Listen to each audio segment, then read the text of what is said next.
And we are now. We're live. We're now good. Yep. Well, there should be a little delay, but yeah, we're live. Yeah. Make sure that we show up somewhere. After rigorous testing, we have... Hey, look, we're on there. Finally gotten online. Live. Yes, we're live. Facebook Live at that Yes, minute. because we were trying to do a whole bunch of places all at once, and that didn't work well at all. Yeah, not really. Yeah, no. So, you know. Yeah, I guess that's how things go for now. Yep, pretty much. So let's see how that goes. Yeah. So are you the one eye, Shawn? Yeah. Okay. All right.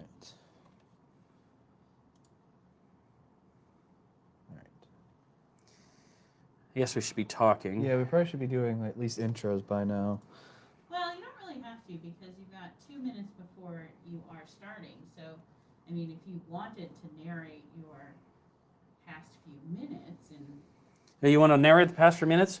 Well, we tried one type of streaming software, and that wouldn't use the right camera. And then we tried a different type of streaming software, which we use all the time.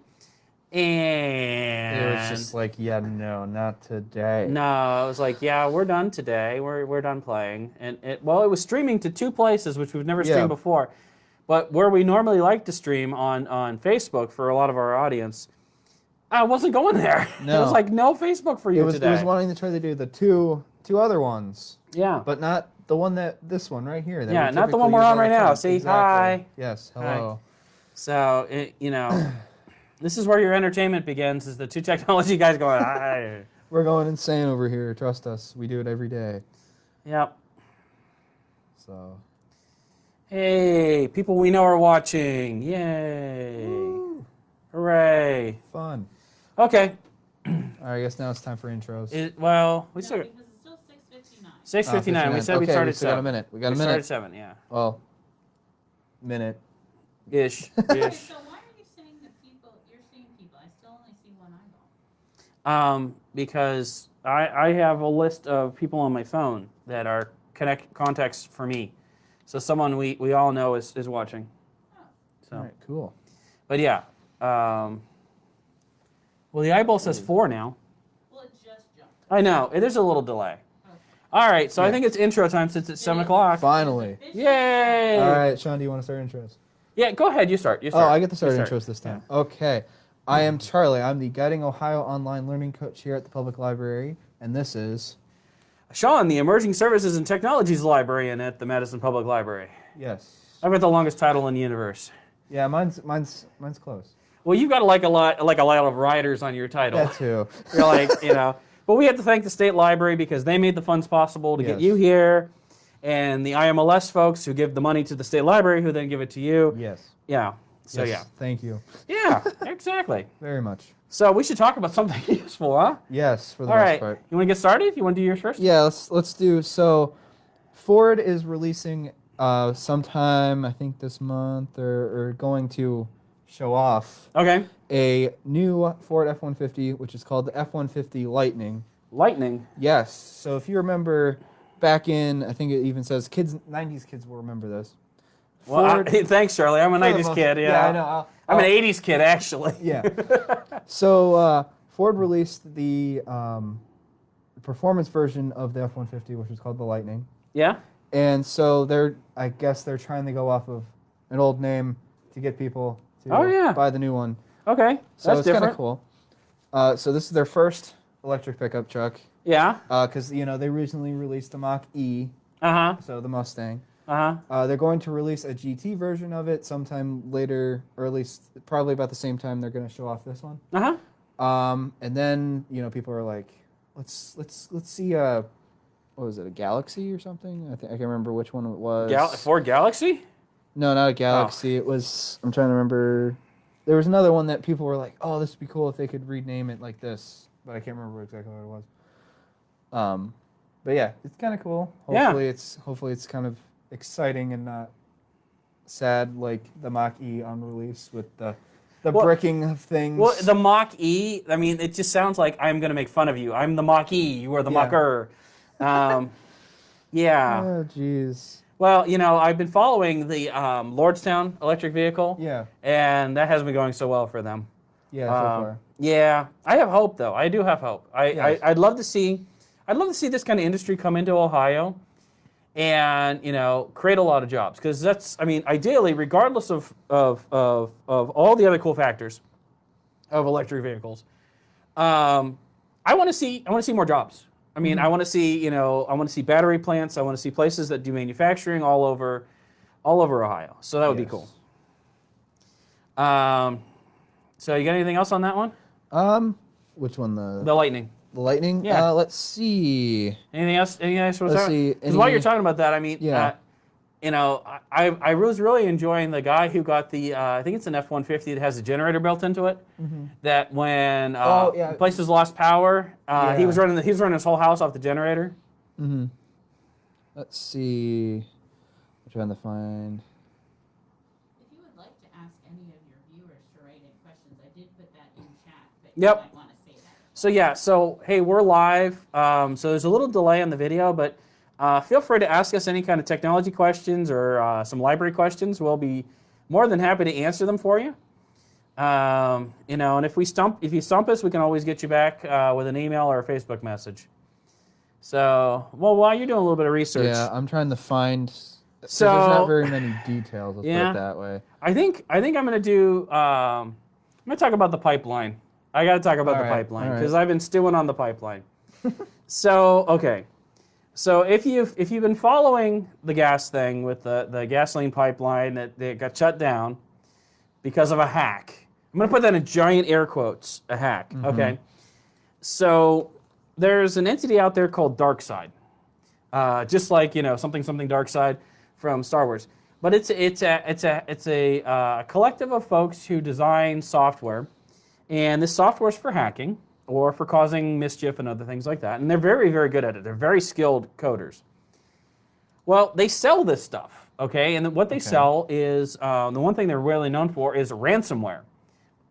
So if our viewers don't know what ransomware is, it's a piece of software that gets loaded onto your PC, generally by you clicking on something because unfortunately you've been tricked into doing it. And it locks up your PC and asks for money to unlock. Yeah. So just like a ransom, like I've taken your Maltese Falcon, and if you want it back, give me $20 million. Yeah. They do this. They basically say, we've taken your computer, give us $20 million. And literally this entity is so sophisticated, they run their own call center to negotiate with people to unlock their PCs. That's how sophisticated they are. Now they run out of Eastern Europe. A lot of hacking, a lot of malware and stuff comes out of Eastern Europe. Most people think it's like China and places. It's actually, North Korea does a lot, China does a lot, but Eastern Europe is like the hotbed of this kind of stuff. So, literally they're running their own call center. So you can say, okay, you got, you accidentally clicked on a bad message or a bad link and your PC got locked up. You call this place and they really have phone center people like, hello, I'm George. How can I unlock your PC? How many millions of dollars can you give me? Yes. Legitimately, that's what's going on. And so what happened is someone, somehow, at one of the pipeline sites, because they are a network, they're interconnected, got tricked into clicking one of these, and these people hit the mother load. And so now they've locked up this company, and it's actually kind of, I won't say it's kind of cool. This is like the worst case scenario. Not only did they lock up their PCs, but they stole data. Mm-hmm. And so it's a double extortion. They're not only saying, give us money to unlock your PCs, but they're also saying, we have data you probably don't want released. And it could be employee data, financial data, something the company doesn't want out. Mm-hmm. You have to pay us to not release that, to give it back to you. So not only do they have their entire network locked up, but they also kind of have them, in a chokehold a little bit too, because they have their data. Yes. So as we're talking now, by the way, they have done a recovery. And the pipeline will be starting back up again soon, so we won't be lined up for gas like in the 70s. But this malware stuff is pretty common, and it happens to just about anybody. Mm-hmm. A lot of times it comes as a bad message or something like that. So I was just looking through. So recently, city governments, Baltimore, Atlanta, Both locations, city governments, got hammered with ransomware stuff where they locked up entire city PC networks, whole thing. Hospitals have gotten hit recently. You know, where else did I see? Florida. Literally, Lake City, Florida, and Rivera Beach. I know where Rivera Beach is. Both paid over $1 million to unfreeze their PCs to this company. Oh, someone just typed in to make sure you did know that the pipeline has been restored. Yep, and so we've been, there is a delay on what we said, but yeah, they have restored and things will be returning back to normal. So yeah, and I think that was what, Terry, is that Terry there? I can't see the screen real well. Yeah. Terry, Yes. first, thanks for watching. Second, thanks for chatting. Third, yes, I'm so glad it's back. But yeah, so yeah, so these huge entities have been hit by ransomware. There are a bunch of places your mic got caught on you. Yes. A bunch of places in Ohio have been hit too. And in fact, I know 2 hospitals they got hit. And again, this isn't something very sophisticated. I'm not saying the software's not. Yeah. But basically, you have to click and run it. So you have to click on a link for a bad email or a bad website link or something like that. Yeah. It's not something that like someone snuck in and like put into your network. Yeah. They're like, They're you basically opened the door. It's, Yeah. you know, you opened the door, you we let gave us it in. to you. Yeah, here you go. We gave it to you. You decided to do something with it. So, Yeah, Take it. it's kind of sad. So pipelines restored. Gasoline production will probably be back in place in the next, couple of days, couple of weeks, something like that. hopefully. So, hooray. But yeah, this happens to anybody. And the thing I was also doing a little bit of research is, unfortunately, our major networks, whether it's electrical, whether it's these kind of utility things, especially utilities, still use quite a lot of old hardware and old equipment because you invest a lot of money in it, you kind of keep it as long as you can. The problem is that some of that stuff is falling out of support, falling out of patches, and they're really susceptible. Our infrastructure in the United States is ripe for attack, unfortunately. Yeah. And I don't want to scare people, but there's a lot of places that haven't invested in their networks, haven't invested in their cybersecurity, haven't invested in PCs in years. So I'm hoping that some of the federal money that's coming around as of late gets reinvested into networks and reinvested into security, reinvested into bits and parts. So there's plenty of hope there. It's amazing. It's amazing. You go into some of these places that seem very sophisticated, like a water treatment plant. Yeah. And they haven't purchased a PC in probably 10 years. Yeah, and they haven't updated to... They haven't updated. Most thing of Windows. Yeah. Yep. Trust me, I've had a few places that had Windows 7 as their main, and they had no intention of upgrading it. I mean, trust me, I'm not a big fan of Windows 10, but you got to go where you got to go. To do it, yeah. Sadly. So what else you got, Charlie? Let's see. What's one of your other stories you got floating around? That's what I'm looking for. All right. Samsung is doing basically an upcycling program with their old devices. Okay, I think you need to explain upcycling first before you get into the whole story. So basically, upcycling is... So like if you have old devices at home or just like old technology at home, it's a way to repurpose it. So to reuse it as something else instead of what it used to be. So Samsung is using this as a way to have people hold on to their old devices. They're basically making it into smart devices. So like smart home devices, I should say. So like you can use, so like there's some examples on here of using your phone as the light adjustment. So like if you have like smart bulbs and things. Okay, so like your home, like a glorified home automation console. More or less. Okay. Yeah. So knowing that it's not the newest technology, but you can use it to like turn your lights on and off, open your garage door, things like that. Okay. Yeah, and there's a few other things that they list, like a baby monitor, all that kind of stuff. So like you have your phone sitting above the baby's crib. So basically like it's like sitting on a stand next to the crib so it can listen to something like that. So yeah, that's interesting. I have a friend who does something like that for their dog. They have an old cell phone that connects Wi-Fi to the house and runs a little app that they wrote that just periodically causes it to take a picture. So they can see what their dog is doing because their dog has a habit of being a Houdini, and getting out of the crate during the day. Yeah. And then anything that's fluffy is gone in the house. Pillows, beds, comforters, gone. So they watch that picture, Yeah. and they look and see if the dog has been getting into something, and they know to go home early or to hit their house at the lunch break. Yeah. And keep Houdini from getting out. Yeah. Oh, geez. I mean, I guess along the lines of pet stuff, I mean, there's smart pet bowls. And all that kind the of best stuff. one is you can literally train your dog to be good. Yeah. By recording your voice and then giving them a treat. It's like it's Pavlov to the next level. Well, there's ones that I've seen that you can sit down but sit down at work on your lunch break and you can bring your dog over with it's kind of like a webcam for dogs. Yeah.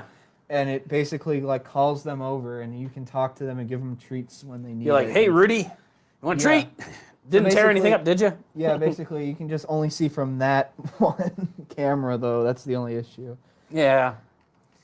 So, that's awesome. I mean, kind of cool. I mean, I like upcycling. I like to take old technology and either get all the components out of it, so actually true recycling. Get all the components out, use that to build something new.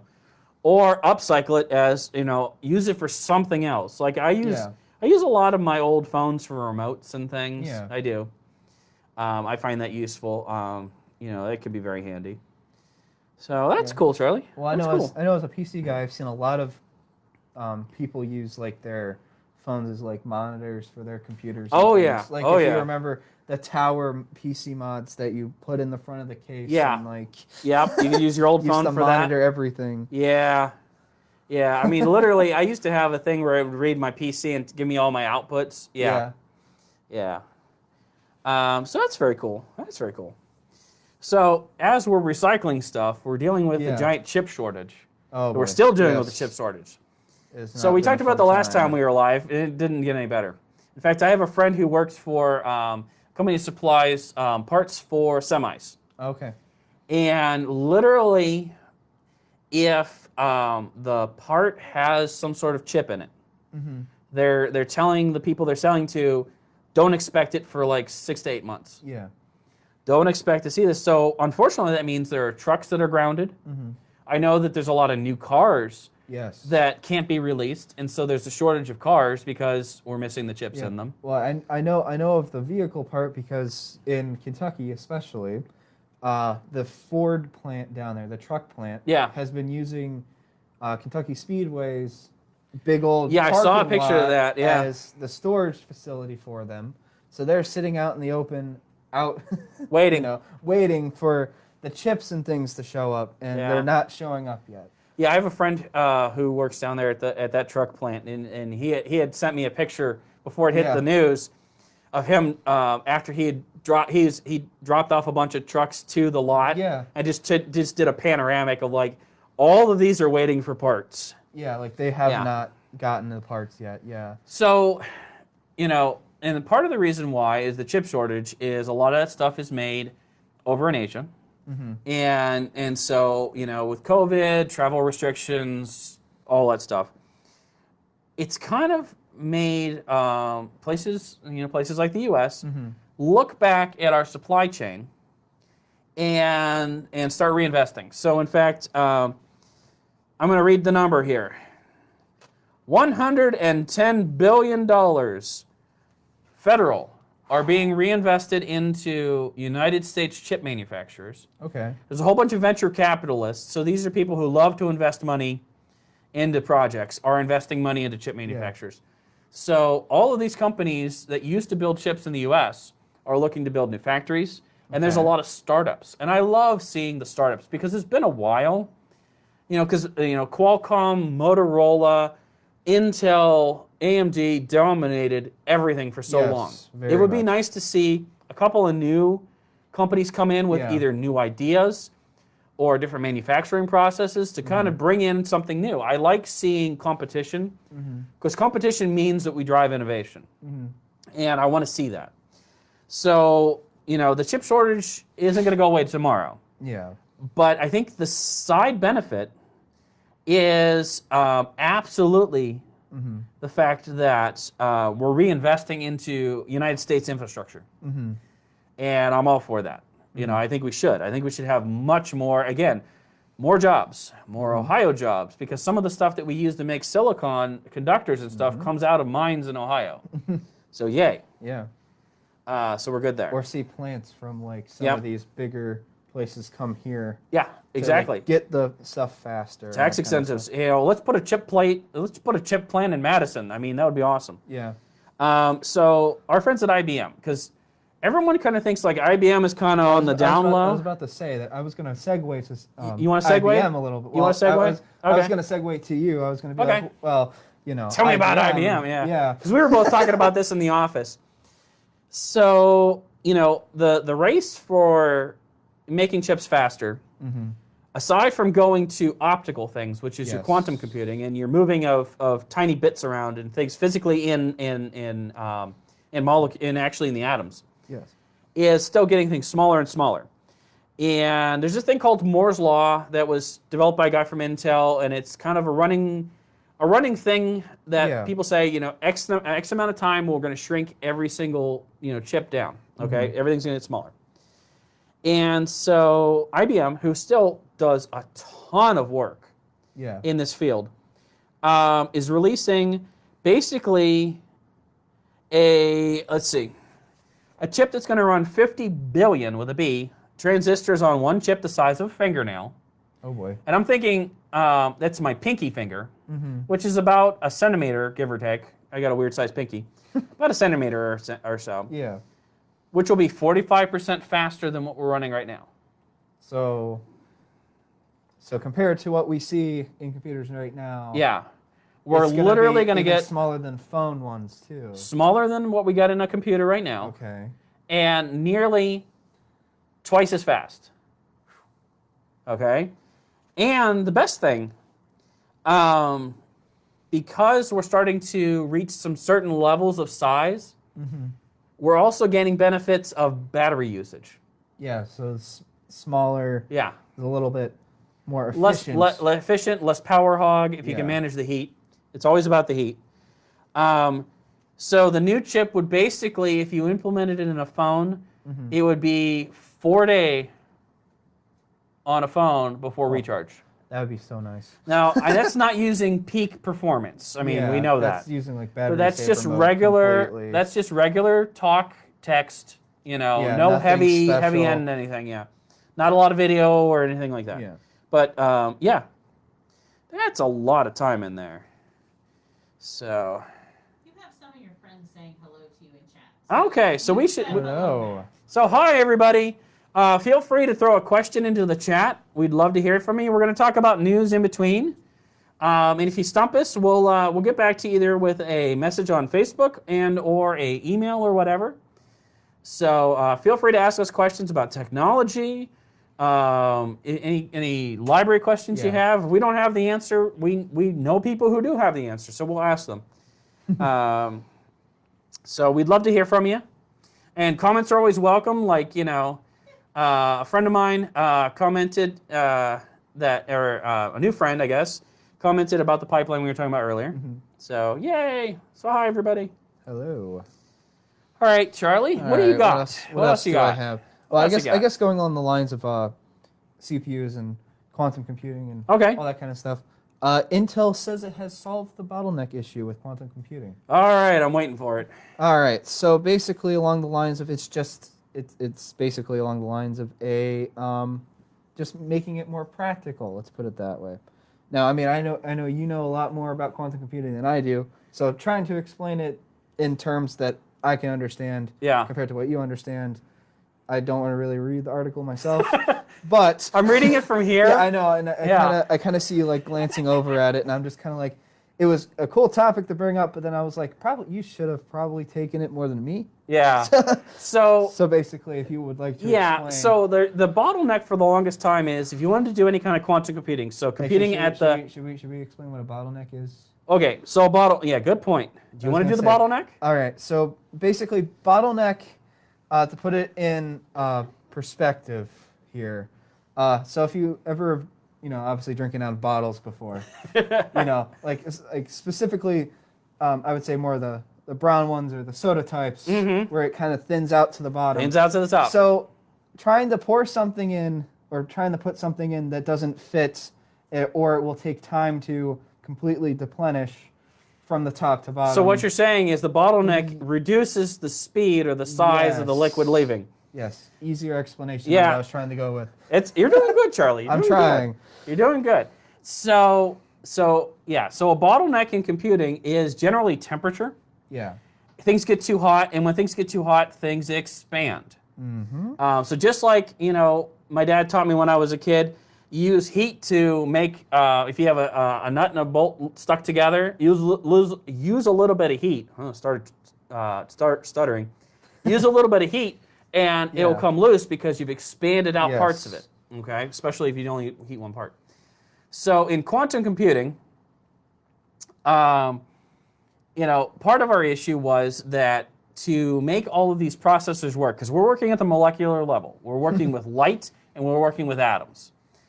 We had to keep things super cool, okay? Yes. We're talking like liquid nitrogen, super cool, which is awesome, because our original computers back in the day, we had to keep extremely cool, but they won't run at room temperature. So what's the point of having something you have to keep submerged in liquid nitrogen? That's just only labs and theoretical and expensive things. So what they had kind of solved is the temperature thing. Yeah. So they've got something really running at more like room temperature and still functioning. Oh. So that's the whole big breakthrough for them. I pulled like the room temperature part off, and then I was just kind of like, okay, but here's the question: how are they doing it? Well, how are they doing it is a great question, and that's I don't where think either one of us know. Well, the article doesn't go into that, and I think that's going to be the trade secret part, basically, because that's the $1 million question is get it at room temperature. Yes. So if they're getting it at room temperature and it's staying at room temperature, then we're at that next leap and bound. We're really moving forward. Yeah. Getting it room temperature once, whoop-de-doo. Yeah. Getting it room temperature on a regular basis, oh yeah. So I think we had a couple questions come through, right? Oh, yes. Yeah. The questions have to do with the fuzzy blobs on your shirt. Ah, Could you yes. please explain- The trebles, which I just smacked, I shouldn't have. Yes, you shouldn't have. I think we have some folks who are interested in why they look so fuzzy and just related to, I think, more of the setup of what you were doing now. All right. Okay. Well, Hey, Melanie, can you do me a favor? Can you cut over to the document cam? here, I'll take mine off real quick so Okay. we can have a central mic here. So these are actually pretty good. So see, there's my fuzzy mic, and I jokingly call them a treble because I am a Star Wars and Star Trek nerd. I'm equal opportunity. And what this fuzzy coating helps the mic handle. You can switch back, please, because literally I can see my own phone while I'm watching what's going on. So that handles all of the bangs that you get. It reduces this sound. Sorry, I got excited and hit the wrong button. Woo, that was scary for a second. Yeah, so I was about to say we have to go live again. Yeah, you're live again. Melanie almost cut us off.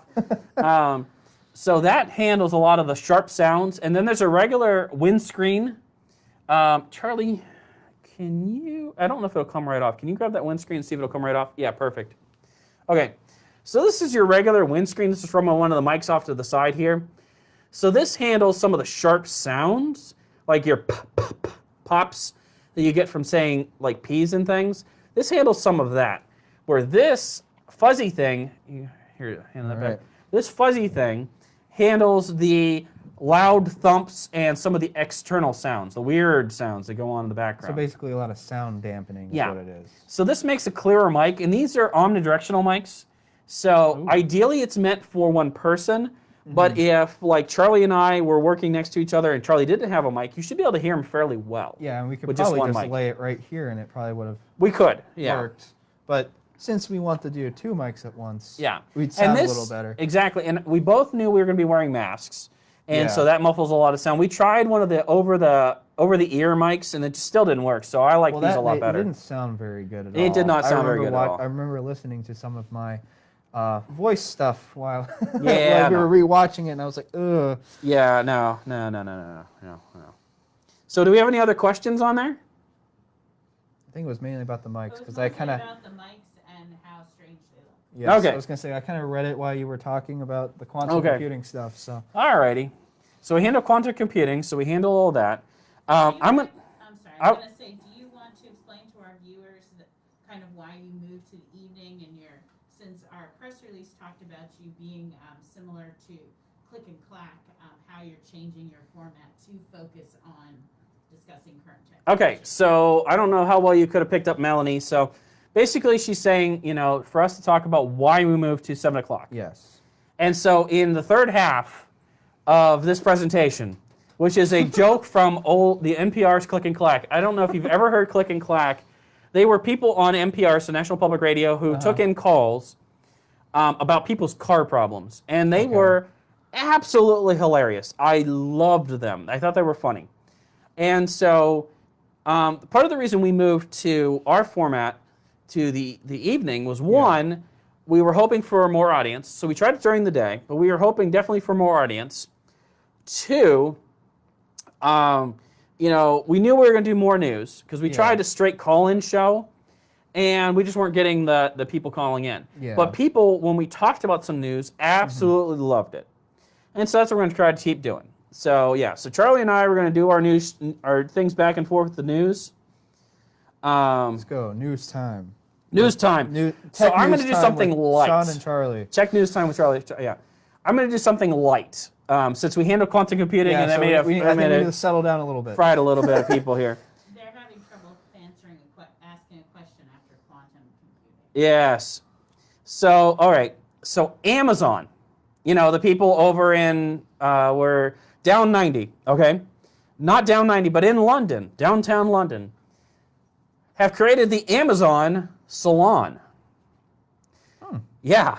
So you walk into this salon, and you stand in front of a camera, and it allows you to virtually try out different hairstyles. Ooh.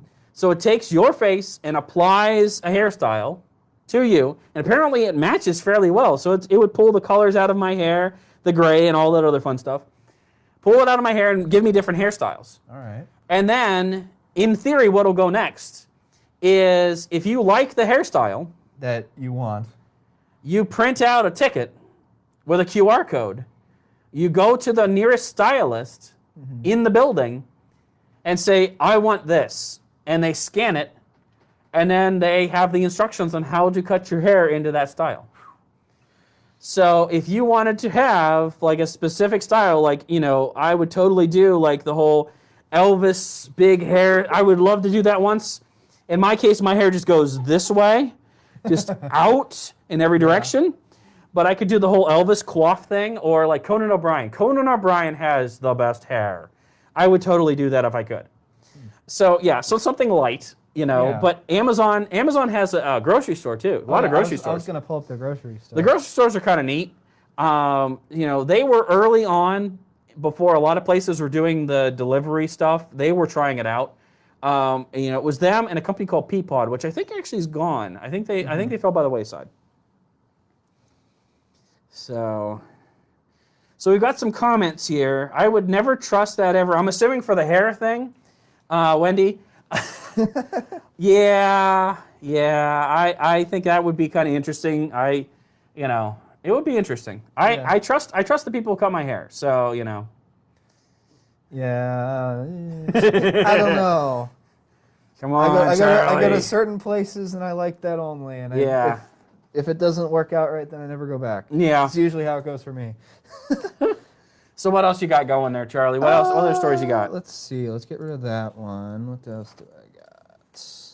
Well, I guess I could update a little bit on the Lightning, the Ford Lightning. The truck. You got some more information on Ford Lightning, which you talked about earlier in the show? Luckily, Car and Driver had some more information. All right, sweet. What I don't know what I was on before. We're not going to worry about that anyway. It will have a dual motor setup. Okay. All-wheel drive, which most of the electric ones tend to go with anyhow. They either have 4 motors or they have 2, one in the front, one in the back. Yeah. Supposedly we'll have about 450 horsepower. Okay. 0-60 in 5 seconds. Well, that's always going to be the thing. Electric motors go faster than gasoline all the time. That's just their thing. Yeah. So they're going to be fast. But with electrics, they kind of just jump off the gate anyhow. It's frightening. They expect to have at least 300 miles of range. Okay. Since they're talking about the Mach-E being about 305. Mm-hmm. And they're saying it's going to be mid-2022 is when it will release. Okay. Interesting. Okay, we had a question referring back to the grocery store. So is this on the same level as the Menards? And now we're Giant Eagle, you can pick up a scanner and scan your own groceries. I think it would seem to be you'd be able to do the 5-finger discount too easily. Yeah, no. Well, basically, they have cameras up that when you enter, they know what you're walking out with, because and this may be somewhat scary for some people. It evaluates your weight, and if your weight increases by a significant amount, you know what? As you leave, they flag you. Now we're not talking like, you've had a couple of free samples. Yeah. We're not talking that. We're talking like, if you walked out and all of a sudden you now weigh 5 pounds heavier, they're going to say, okay, why do they weigh 5 pounds? So that's what some of the stuff they do. They kind of evaluate your weight on some pressure sensors and some cameras. And the size of the store, it's more like a convenience store size, at least for now. Yeah. That doesn't mean that they'll eventually size up to something about that size, maybe a little bit smaller than that. But yeah, it's definitely an interesting thing. But it was supposed to be something like if you pulled it off the shelf, it would immediately scan it. Yeah. So like when I started doing RFID back in the day, so radio frequency tags like we have at the library, one of the demos I saw was a person who went into a store, grabbed all this stuff. They were wearing a trench coat, okay? So they looked like a thief. Grabbed all this stuff, okay, and walked to the door. And when they got to the door, the person ran up behind them and said, "Mr. Johnson, you forgot your receipt." They didn't steal it. They walked through everything, so it just automatically got checked out, debited to their card, and the guy ran up and said, "You forgot your receipt." That was the thing that blew everyone's mind. They were expecting him to go after him because he stole something or whatever. No. He walked through the payment thing. His card was already on file, everything, and he just walked right out the door. In theory, other than the receipt, which could have been emailed to him, that was the shtick. That was the thing about it. And it was mind-boggling. It was like the first time I saw a GFI where they had a person walk with a lamp into a pool to show you that the GFI worked. Yeah. That was like crazy. I'm thinking, how much did they pay this individual to walk into a swimming pool with a lamp and let it short out on the GFI? There was a lot of trust involved with that. A lot of trust involved. Oh, jeez, yes. I So, do agree with that. but yeah, Amazon, well, most people, I don't know if everybody knows, Amazon owns Whole Foods. They bought them out. And so they have access to existing brick and mortars. Yeah, so they could actually test it in Whole Food places. And I know that the Amazon warehouse down 90 has full kitchens. Because a lot of people that came out of culinary school that I know went there to work. And so they cook some prepared meals and some Whole Foods things that are delivered to your door. So you can have a meal bought on Amazon delivered to your door, hot and ready to go. So it's like DoorDash on a whole different level. Well, I know I just saw an ad from Amazon the other day. It was you can get groceries and stuff in less than 2 hours from when you order or something like that. Yep. And I don't know how well that would actually work, to be completely honest with you. You know, I know a lot of our patrons and some of our staff do the grocery pickup. And aside from some hiccups here and there, it sounds like it's been a positive experience for most of them. That's good. Yeah. Well, 'cause I know Amazon's not the only one that does it. I know Grubhub had started, and they were initially food delivery. Yeah. And then they started doing groceries. I'm not sure about Uber Eats and stuff like that. There's an Uber Groceries, but I don't know if it's in our area. Okay. Yeah. Because I knew that was a thing, but I didn't know to what extent and how far. Because I know a lot of, I know I used to be Dasher for Grubhub, or not Grubhub, but DoorDash, I think. Yeah. One of the two. And they would always say, work at this time and you get extra money. And I'm like, but it was only select areas. And only select areas, select times. Yeah. Yeah. Specifically out here was like usually dead. They wanted you to go into downtown Cleveland. They wanted you to go downtown Ashtabula. And I'm like, no. Yeah. Any densely packed, I won't say major metropolitan areas because just we'll call them densely packed areas is where a lot of those will be focused at. And I'm not dissing Madison. I'm just talking about as big as Madison is population-wise, it's very spread out. Where like Ashtabula, Cleveland, Mentor, things are more compact in a lot of ways. You know, where Madison has a lot of room, which is actually really nice, frankly. I'm a fan. So I was going to talk about some medical stuff. That cool? Yeah, go ahead. All right, so this one I'm excited about because I have a lot of friends who are recipients of organ transplants. And so there's a company called Transdermics, which they've been around for a little while. Their big breakthrough right now is something called Heart in a Box, which sounds like a weird Valentine's Day gift, but what it is it's a container that is a basically a life support system for an organ, in this case a heart. So it keeps it warm, it keeps it beating, and it keeps it circulating some sort of fluid. I don't think it's blood. But basically keeps the heart viable for a lot longer so that if you need to transplant an organ, you have that much more time to have a viable living organ to deliver to a person waiting for it. Ooh. Yeah. Very and nice. so this is cool technology. I mean, literally this thing is keeping an organ alive. And then I didn't really see the estimates of time, but it was significant. I mean, a significant amount of time to have a viable organ transplanted to another, you know, transferred to another person for a transplant. You know, and I think that's great. I think it's an amazing thing that it's taken us very long to get here, but it's amazing. I don't know if most people know, Ohio was a doctor in Ohio was one of the people that kind of patented and developed the artificial heart. Did you know that, Charlie? No, I did not. Yeah, all the development happened in Ohio. There's a lot of cool things in Ohio that people don't get to hear about. Yeah. Things like, you know, we have more astronauts than everywhere else, but also we have cooler presidents. You know, we have more presidents. I won't say cooler presidents, more presidents. I haven't met any of them. They're all been dead in my time. But yeah, so that's really cool. And then the Keck School of Medicine, which is a pretty well-known, pretty established school, and they're part of USC. So they've invented a prosthesis. So if you ever watched Star Trek, you know how Geordi LaForge had like the visor? Yeah. And then in later movies he had like prosthetic eyes? Yes. So they really kind of got to that point where they're putting a circuit into, so you have to have a chip array installed inside your eye, but it mimics what the cones and rods, so the parts on the inside of your retina that do black and white, periphery, color and all that, mimic the electrical signals of that. So that with the circuits in your eyes, as a person without vision, and a special set of glasses, you start to be able to see not only in like shapes, but like color.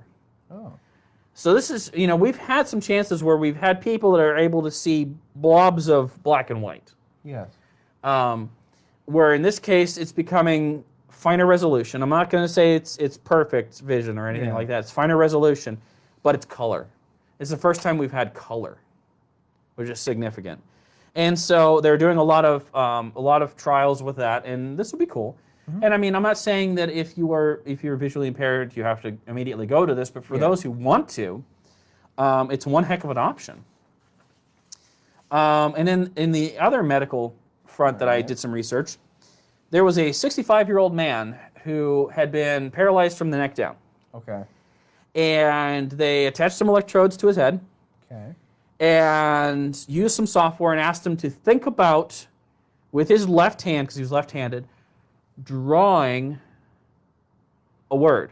Oh. So in your mind, thinking about, okay, you know, if I'm going to make this, it's an S, and I'm going to make that, that's an H, and I'm going to make that, and it translated that thought pattern, basically the neurons firing, to a screen that wrote the word. So this individual who was unable to use, I mean, from the neck down, he's paralyzed, so no hands, no legs, no whatever, was able to think of the word and it appear on a screen. That's cool. Now, the man can speak and all of that, but his ability to then translate thought into action. Yeah. So they're starting to map more and more parts of the brain for that, which is really cool. You know, because, you know, I always thought it was awesome when I saw the late Dr. Stephen Hawking be able to use his eyes to basically speak, because Yeah. all that was based on his eye movement. Is how to generate all the speech that he did, and a lot of it he did pre-recorded hours ahead of time before he talked. But it's kind of amazing that now at some point, without in some cases not being invasive, just being attached to your head. In this case, a little more invasive, but attached to your head, to be able to say, I'm going to write this word in my head and I'm going to show it up on a screen. Yeah. There was a toy in the 2000s. It was a Jedi toy, a Star Wars toy, where it used a little bit of that technology early on to allow you to lift up something on, it would basically allow you to move something. So if you concentrated really hard and generated enough basically electricity, it would move it back and forth. Okay. It was cool. It was a cool toy. I think I've seen it before, because I was like, Ma, can I get that for Christmas? And my mom was like, no. Every kid. Yeah. And in my case, I think it was in my 20s. Every 20-year-old, every kid wanted this thing. So what else you got on the docket? All right, well, so imagine a robot picking weeds for you.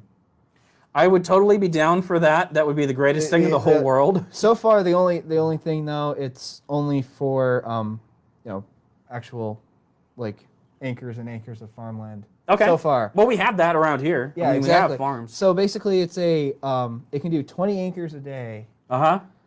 With saving labor costs and chemical costs, and it uses lasers to kind of sense the ground for all these weeds and things and pulls it out for you, which is kind of cool. So in the grand scheme of things, if I'm thinking about this, so this robot means that we don't have to spray weed killer onto our plants, and it pulls the weeds.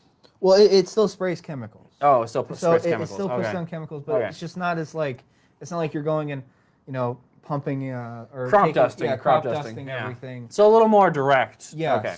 I was thinking it literally was pulling the weeds like a robot claw. Or it'd be cool if you used a laser. It does both. It does both. It does both. So it takes the laser, it senses for it, pulls it out, and then if it decides that it wants to do chemical of any kind, it goes. It goes and sprays it. That's nifty. I think it'd be cool if it used a laser to kill the weeds. We're like rolling along in my garden. You're like thistle, bank. Send me an email. Do you know you have a lot of thistles? And I'm like, yes, I do. I have a lot of thistles in my garden at home. You got anything else? I got a couple of cool space ones. Go ahead and do some of the space ones as I look around. So, Voyager 1. Y'all remember Voyager 1? That's the probe that was launched before my birth, Charlie, my birth. Oh boy. Charlie likes to make fun because I'm older. What's that? Don't hit your microphone. Sorry. That was a lot. Yeah, before my birth. And it was launched and it has left our solar system. It's beyond the Oort cloud. It's way out there, okay? Oh. Okay.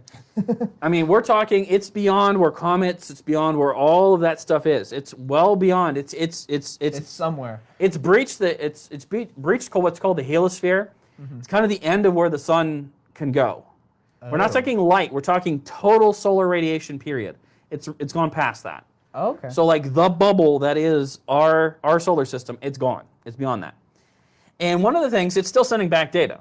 Yeah. Voyager 1, Voyager 2, still sending back data. One of the things it has noticed is that the universe as a whole, so all the planets, all the galaxies, has a sound. There's an audible sound from all of the different things in the universe. It's a hum.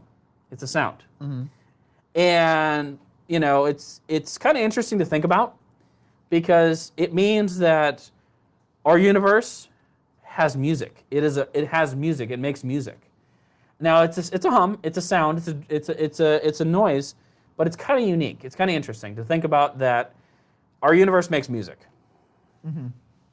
Makes some form of noise. Some sort of noise. Yeah, it's kind of cool. You gonna talk about the Mars helicopter at all?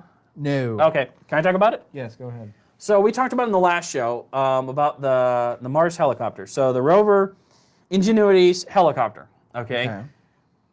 They put up a helicopter. So think about like putting up a drone around here, but a helicopter on Mars. So one, they weren't really sure based on Mars's atmosphere and winds and all that stuff, because remember, this isn't Earth, this is Mars. Yeah. If it would fly. It did. It flew around. It flew around and worked really well. And it could do all kinds of things, with it. Yeah.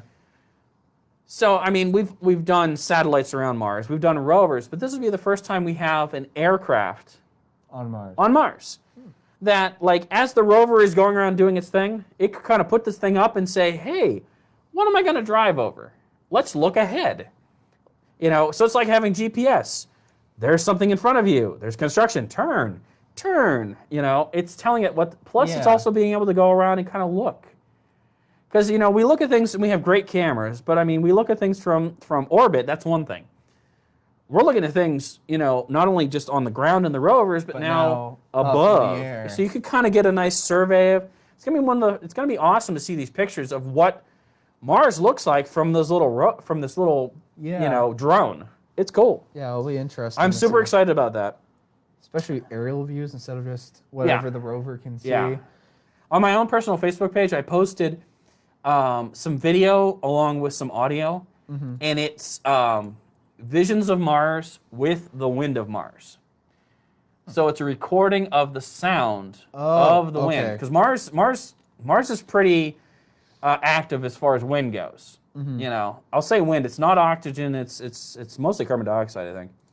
I had to ask someone on that one, but it's sound. So it's when you listen to the video, you're listening to the sound of wind on another planet. It's a little mind-boggling. And then the last. Okay, we have a question. Oh, lovely. Okay. Okay, the question is, why are all search engines not the same? Ah, that's a great question. Now, do I know how to answer that? Kind of. So the question is, why are not all search engines the same? That's an excellent question. I have a couple of answers. All right. What do you have, Charlie? Well, let's go with your answers first. You're going to let me lead this one in, huh? Yeah. So fundamentally, what sets a search engine apart is its underlying algorithm. So the process in which it retrieves data. Okay. Now, we used to have a lot more search engines back in the day. I mean, there was Alta Vista. There was a plethora of search engines.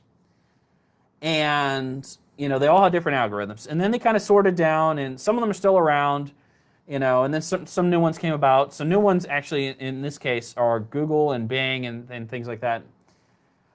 But they all do it a different way. So Google uses an array of appliances, so specialized computers to do its searching. Okay. And then the fact that Google contains a lot of these websites within their own servers is kind of how they index and keep track of it all. Where Bing, being owned by Microsoft, which by the way powers Yahoo, so if you're using Yahoo, you're still using Bing. They don't tell you that, but that's how it works. To clarify the question is who designed it? I think we're who designed search engines.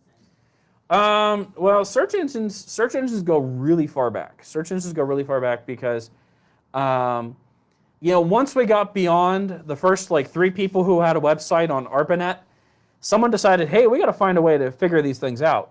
And so the original one was things like Yahoo, which was literally a list that you did old style computer sorting. So we've always had some sort of sorting in our programs. And we can talk about it for a long time, but there's different types of sorts where you go through and you say, well, the easiest one is like alphabetic. Everything that begins with an A, regardless of what it says, put them all in line. There's other ones that are relevance rankings that are like, well, this one seems to be the most active file. Let's move that to the top and the least active file to the bottom. And all of these things have been around for a long time. I'm going to ask you a question. So it's a collective of people who designed it. It's not like, Steve Jobs created the search engine. No, I mean, hundreds of thousands of scientists over the years have created different things. Some of the earliest search engine stuff dates back to Bell Labs. So Ma Bell, the AT&T people, Bell Labs, a lot of their work started some of this. But ARPANET, which is the government, was involved with this. There's a lot of companies involved. For a long time, by the way, the CFO for Google was a physician from Canfield, Ohio. He was going to be a physician and never finished. He got involved with Google and never left. So it's a weird myriad of different people involved with these things. Is one search engine more reliable or trusted than another? Absolutely not. And here's the main reason. You build bias into whatever you search, either by your relevance that you've searched for things, and like Amazon knows, I have searched for more stuff in cooking, so I'm going to see more cooking things than I am, say, something else. Yeah. Same thing with your other searches. You're building a bias, and I'm not saying a bias in a negative way. I'm saying a bias as in it's based on how you search, the language you use, the things you look for. Well, trust me, Google, if you go, like, you do like super advanced stuff in the settings, you can actually choose what you want to see and what you don't want to see. And it even goes off of your age demographic. It goes off of your race, everything. Like, there's a list of things that you can, everything takes into consideration. Like when I talk to students about searching, a lot of times I tell them, when you search on your home computer, that search is based on all the people who live in your house. Their likes, their dislikes, their political opinions, their other beliefs whatsoever literally will affect what you see on that computer. And when you search. If you come into a place like a library who cleans the computers, removes all the history between people, your search will be totally different because it doesn't have a flavor. It doesn't have a bias. It doesn't have anything to latch onto. So search engines all have some sort of bias. Now, different ones will say, we may not pull as much information or whatever, or we may not keep your history as much, and that will all change things. Yeah. But still, searches are driven by how popular the website is. Our search results, I try to make sure for when you look for the library, tend to be as high as I possibly can in the list. But we're competing with Madison, Wisconsin, other Madisons in Ohio, other Madisons in the United States. So I have to compete with just that sheer volume of data. So let's see. Should I still search a more reliable website, Info Ohio, and so on to get more? Okay, so what the question is that came in is, should I search something that is more of a vetted search? So like if I was going on the internet, Google is going to get me results from a bunch of places, paid or non-paid or whatever. The difference on using something that's been vetted, like a database, you're going to get results that are vastly different because, in theory, that database is to provide you with the most exact result for the topic you're searching. Yeah. Now, that being said, database companies do have some bias built into them. You used to be able to compare encyclopedias. When we had a lot of encyclopedias back in the day, you could look at different encyclopedias and see where they may have more writers or more editors who are interested in a particular topic. And so the bias isn't necessarily they're not trying to get you the information. The bias in this case is for some of these databases is they're more focused on something. So for example, a company who started writing information or creating information about animals is going to have more information about animals than, say, the medical stuff they added later. Oh, okay. Or the stuff about space. And so when you look at the history of a search engine or the history of a database, a good example of a database would be like World Book Encyclopedia. World Book started as a print encyclopedia. They've gone online, and it's still a very similar topic, a similar thing, but World Book was always good about animals. So like if I was going to direct someone back in the day, I'd say, you know what, World Book really was awesome for like finding obscure information about some weird animal that, there's only only lives in one place. Where like Britannica was definitely more about history. Yeah. Not as much about animals, but if you wanted like good history data, go to Britannica. Back in the day. Now, it's a little more unified now. But it used to be like each encyclopedia kind of had their specialties. Yeah. And search engines have their specialties. I would say Google is a pretty good rounded search. Bing has some very good things when it comes to certain kind of in-depth searches into science and medical. Duckduckgo is an interesting search because it tries to anonymize your results. It doesn't, by the way, not completely. Because there's plenty of places to get your data. So they're not completely telling you that you're completely anonymous. DuckDuckGo is really kind of cool about political stuff. They're pretty good about getting you a pretty even mix of political stuff. So if you're doing a pro and con and you're looking at both sides of a political argument, they're pretty good for that. Okay. Yahoo's Bing. So again, Alta Vista still exists somewhere. I used to know them all. In the depths of the internet. In the depths of the internet somewhere back in the Yes, day. somewhere. In the very bottom. So you guys have about 2 minutes. Okay. Until it's 8 o'clock. So if you want to wrap it up or give your final thoughts. Okay. So Charlie, Yes. what do you got? What videos have you done lately, and what do you got coming up? All right. So recent videos, at least from what I understand, I've done Hoopla, which is one of our library apps. Is basically Netflix for free, in a way. So you have a video up on YouTube, and I think there's something up on Facebook as well. Is it Facebook? You can see All Facebook right. too. All right. So there's 2 places you can find that. Upcoming, I guess we can go to. Yep. 'Cause, I mean, I really haven't had much recent stuff. So we're gonna do. Oh, which one was it? Freegal. Freegal, which is basically, I guess you could say it's Spotify in a way, but really you have 5 downloads a week that you get to keep songs for, so you get to keep it forever. So Freegal gives you free MP3s, Yes. and so it's a big collection of music, right? Yes. Like a huge collection of music. Yeah, I guess you could say from whatever Sony is associated with, Yeah. for the most part. So it's not just like ragtime music. It's going to be No. like rap and pop and Yeah. metal and rock and country and all that stuff, right? Yes, there's a lot of stuff underneath what you can find on Freegal. Awesome. So Charlie's Freegal video should be out on Friday at 7 o'clock, right? Yes. You will be doing a Libby one in the future. That was one of the questions. Yeah, one of the questions. So Libby is coming down the pike because Libby is coming because they just updated. Yeah, and they just changed the interface things, on us. so Yeah. we're working on that. Yeah, we had something in the pipeline, and then they changed the interface, and we're like, well, we gotta scrap everything and start all over again. Yeah. So. And then, another one coming down the pipeline would be Linda.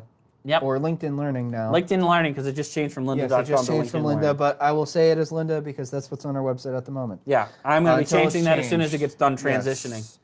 Yes. So we'll be working on that at some point. There was a suggestion for how do you scan books using CleveNet and when your bookstore. Now, CleveNet was another one I was going to eventually do. The CleveNet app, yeah. Yeah. So the suggestion is about the CleveNet app, and for those who don't know, so we're part of CleveNet, which is a library consortium. So all the libraries in Lake County, in fact, are part of CleveNet.